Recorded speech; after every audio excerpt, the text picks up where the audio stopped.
Chers amis, nous voici encore avec vous pour une nouvelle vidéo. Le sujet dont nous allons traiter aujourd'hui, c'est 6 lacunes à combattre pour mieux avancer dans la vie. Effectivement, dans nos vies de tous les jours, il y a des lacunes que nous entretenons, consciemment ou inconsciemment, soit par choix, soit par paresse, et ces lacunes nous empêchent réellement d'avancer.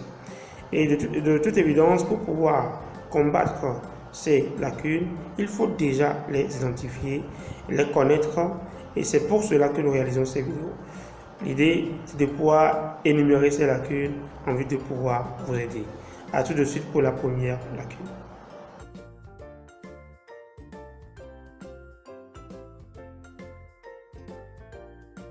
La toute première lacune, c'est le poids du passé.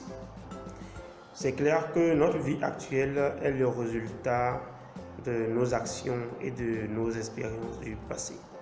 Et parfois, il faut l'avouer, le passé est plutôt rempli d'amertume, de déception, de désillusion, de douleur.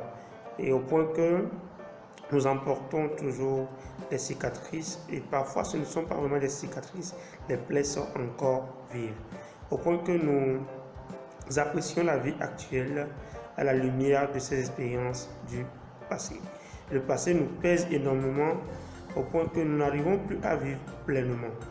En toute chose, nous sommes obligés de revivre le passé, de nous référer à ce passé-là. Et c'est comme si ce passé détermine tellement notre vie actuelle. On n'est pas détaché de cette période, on l'a subi et ce n'est pas vraiment bien.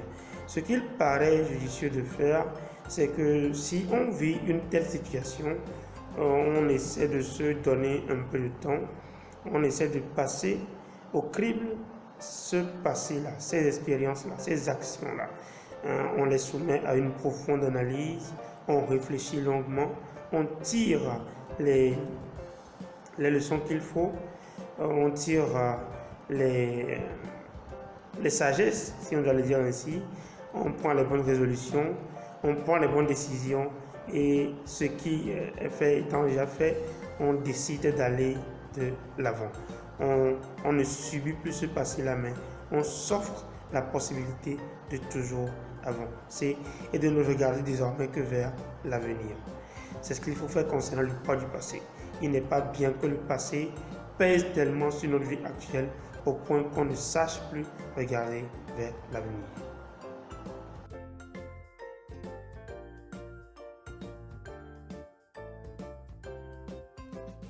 Maintenant, nous allons parler du poids de sa situation.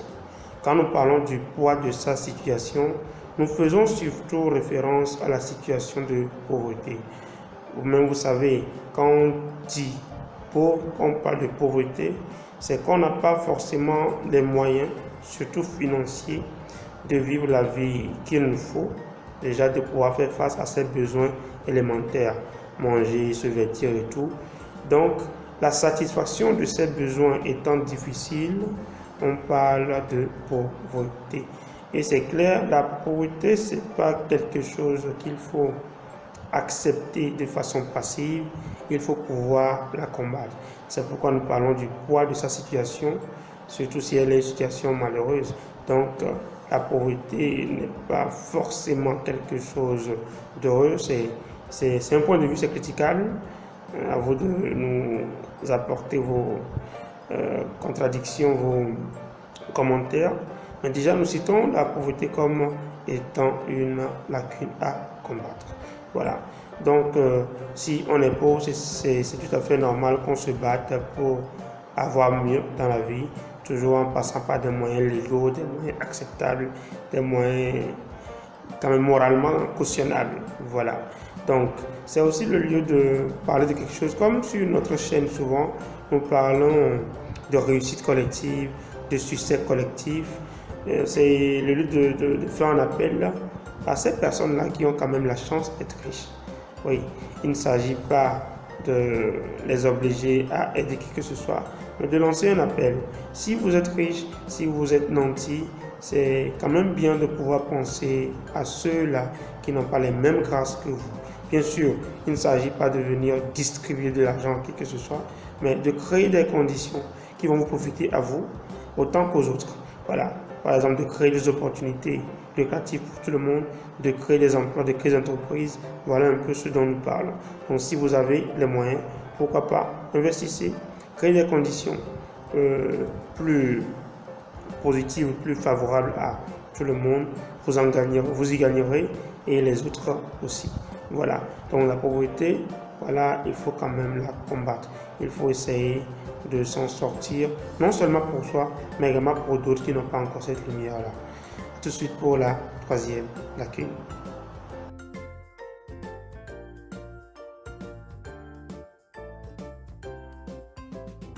Maintenant que nous avons déjà parlé d'avoir des moyens pour vivre sa vie, il faut qu'on parle maintenant d'autre chose. Et nous allons parler de la nécessité d'avoir une vision. C'est clair, quand on est parmi les vivants, il ne s'agit pas de suivre le vent, là où ça m'emmène je vais, etc. Non, il faut avancer selon un plan. Et pour cela, nous parlons généralement d'avoir une vision. Il faut avoir une vision de sa vie. Il faut savoir ce qu'on veut faire à tel moment. Telle année, vous êtes là, telle année, vous êtes ici. Voilà, nous sommes en 2020. Ok, en 2021, vous êtes ici. En 2022, vous êtes connaître tel niveau, etc., etc.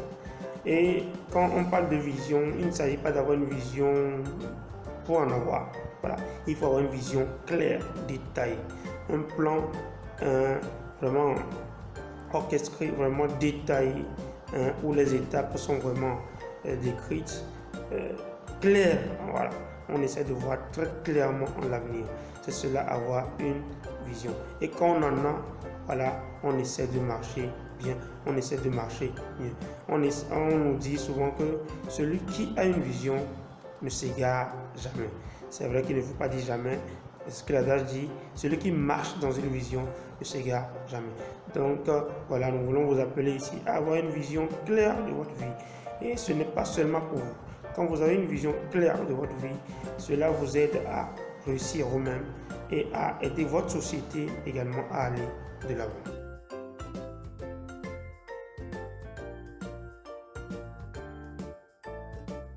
Le défaut d'ouverture d'esprit. Voici une lacune qui gangrène vraiment nos vies. Nous vivons dans une société où aujourd'hui, la politique et la religion ont vraiment un grand impact sur la vie de chacun. On a nécessairement une conviction politique et une appartenance religieuse. Ces deux éléments influent énormément sur nos vies. Au point que, qu'est-ce qui se passe quand nous connaissons certaines situations, nous sommes toujours amenés à apprécier les choses en usant de ces référentiels. On se dit que voilà, étant donné que je suis dans telle église, je ne devrais pas faire ceci. Et comme je suis pour tel parti politique, je ne vais pas faire cela. Donc, nos vies sont tellement axées sur ces référentiels que nous n'arrivons plus à faire des analyses objectives, apprécier les choses de façon plus large. Or, quand nous parlons d'ouverture d'esprit, c'est quand même de pouvoir apprécier toutes choses en usant d'un large sens d'analyse. Alors, il faut parfois, par nécessité, se départir de ces deux référentiels-là et voir les choses tellement avec un angle plutôt élargi, ne serait-ce que pour se ménager certains mauvais moments et certaines mauvaises appréciations. Donc la religion et la politique, oui, de bonnes choses, mais de l'ouverture d'esprit, c'est encore mieux. De ne pas rester limité à certains canaux, à certaines limites. Voilà. Donc de pouvoir voir, de pouvoir ratisser large, c'est toujours bonne chose.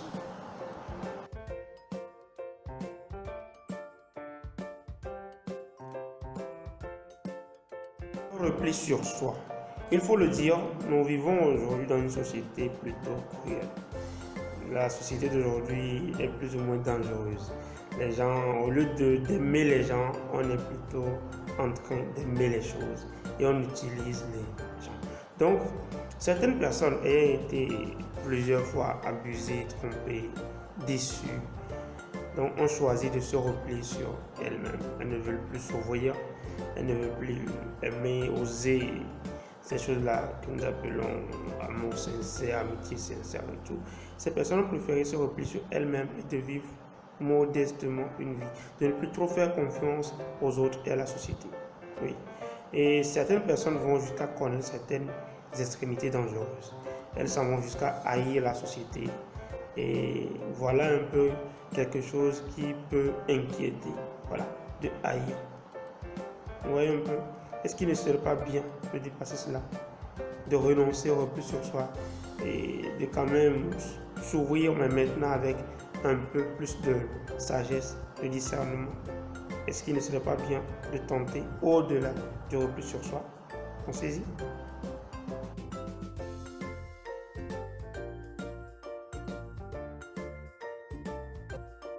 Allons maintenant parler de l'égoïsme.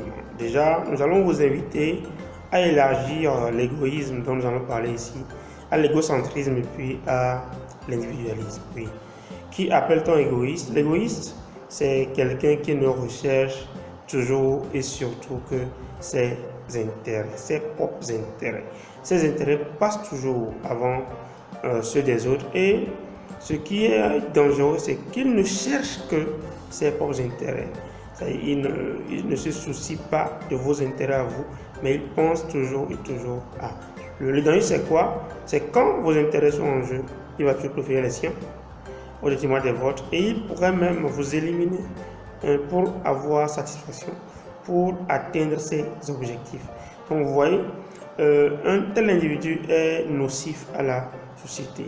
Et aujourd'hui, beaucoup de personnes sont ou deviennent ainsi, pour des raisons que nous avons déjà évoquées dans un point précédent. Donc, il ne serait pas quand même bien d'encourager l'égoïsme. Non, nous allons plutôt encourager l'altruisme malgré tout. Oui, de chercher le bien de tous et de soi. Quand on cherche le bien de tous, c'est que nous sommes nous-mêmes inclus. Donc, ça profite à tout le monde. Ce que nous voulons profite à tout le monde. Donc, nous allons condamner ici l'égoïsme. Nous allons nous inviter à combattre l'égoïsme et à plutôt faire le choix de l'altruisme et à l'encourager chez tout le monde. Vous voyez? Donc voilà, nous avons épuisé les 6 lacunes dont nous voulons traiter aujourd'hui. Peut-être qu'il y en a d'autres que nous n'avons pas abordées. Si vous avez des suggestions à nous faire, nous sommes toujours disponibles. Et nous vous remercions de nous avoir suivis et nous espérons vous retrouver très prochainement autour d'une nouvelle vidéo. D'ici là, portez-vous bien.